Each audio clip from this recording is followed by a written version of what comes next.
بسم اللہ الرحمن الرحیم۔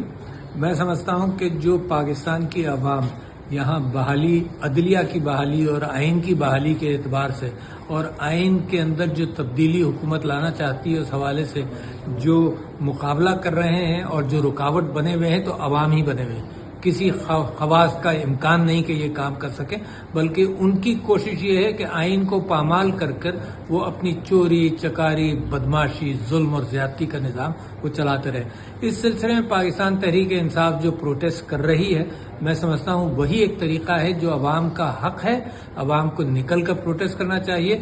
لہٰذا میں لاہور کے لوگوں سے اپیل کرنا چاہتا ہوں، آج میں لاہور آیا ہوا ہوں، کہ لاہور کے عوام سے اپیل کرنا چاہتا ہوں کہ پرامن انداز سے پروٹیسٹ کرو۔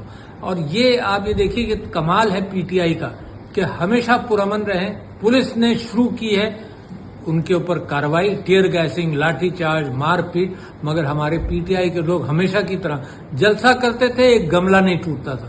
یہ پولیس نے ان کے اوپر ظلم کر کے تو یہ لوگ مقابلہ کرتے ہیں، مگر میں سمجھتا ہوں کہ پرامن پروٹیسٹ بے انتہا ضروری ہے، کریں ضرور۔